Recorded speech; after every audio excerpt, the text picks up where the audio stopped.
Hi, friends. Today, I want to share a new story with you. Hope you enjoy it.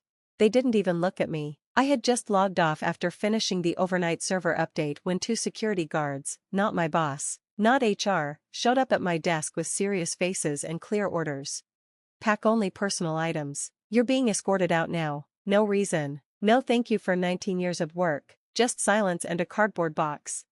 I walked down the hallway I had walked for nearly 20 years. The same one where I used to hand out cupcakes on birthdays and fix broken screens. The place went quiet. People avoided my eyes. Some even turned off their monitors as I passed. I felt like poison.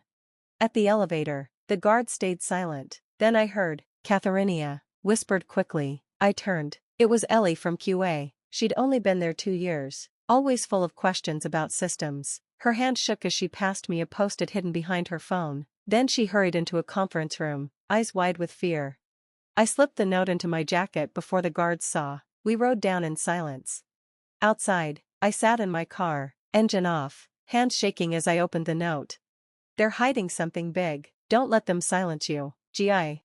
My stomach turned. That had to mean William Gilmore, the new VP of Cybersecurity. He'd only joined last month. He ordered a full audit just 2 days before I was fired. He barely looked at my work and made rude comments about longtime staff. Something didn't feel right.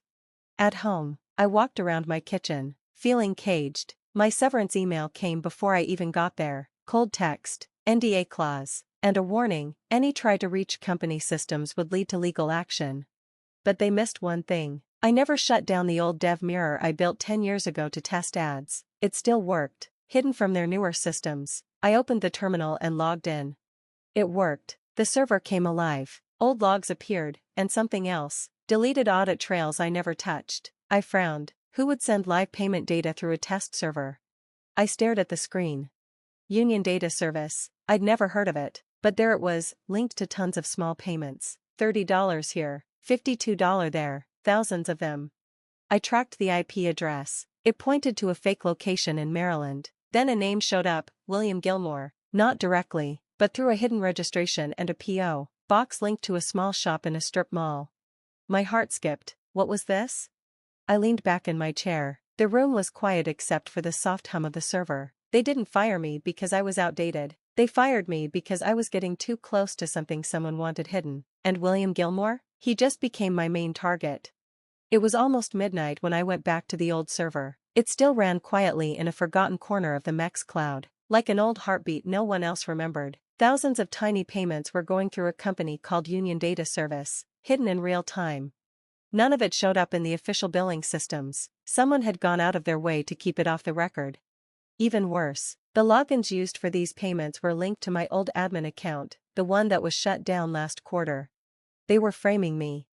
I zoomed in on one audit log. It had been changed 2 days before the surprise security review, right before they cut off my access.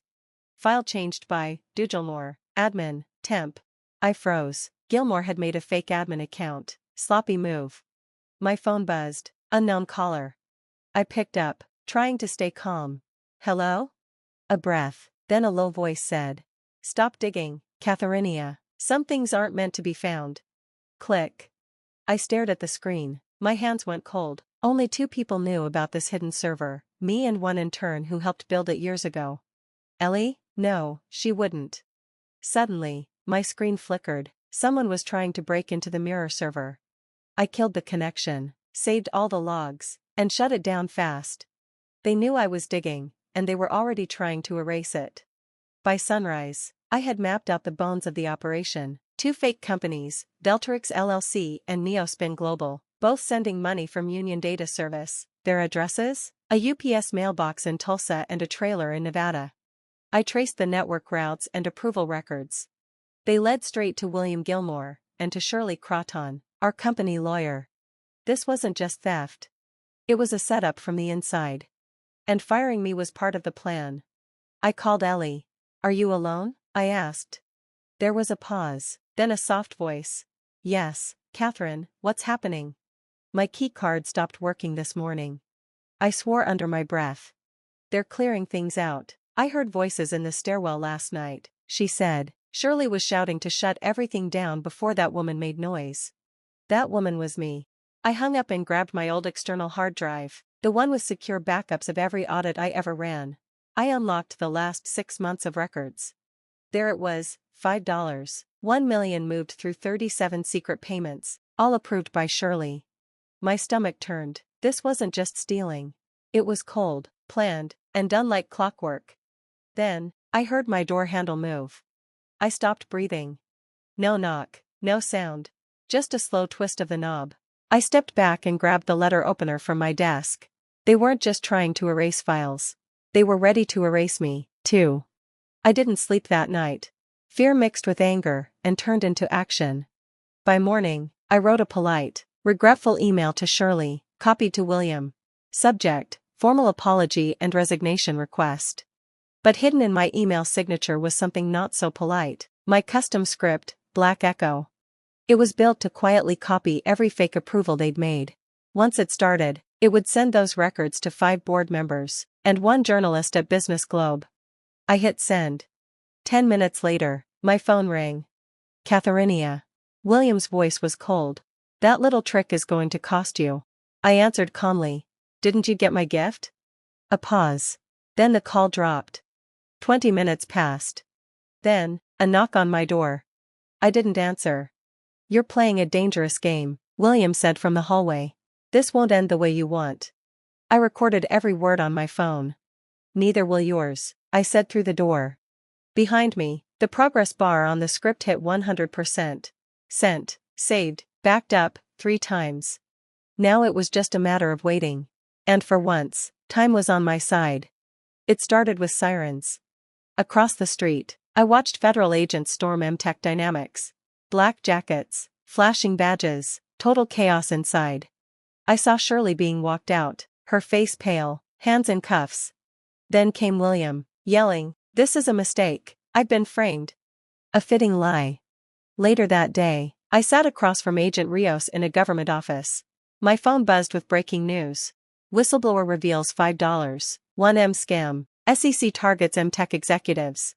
You covered your trail well, Rios said, flipping through papers.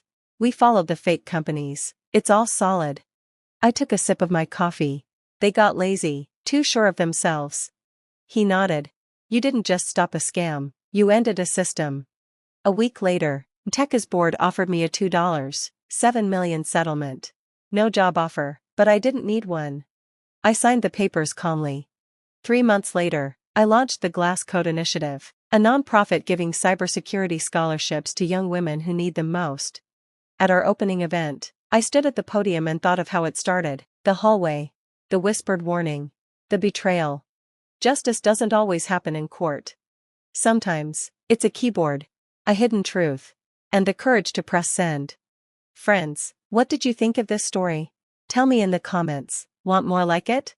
Don't forget to subscribe and hit the bell so you don't miss a story. See you tomorrow.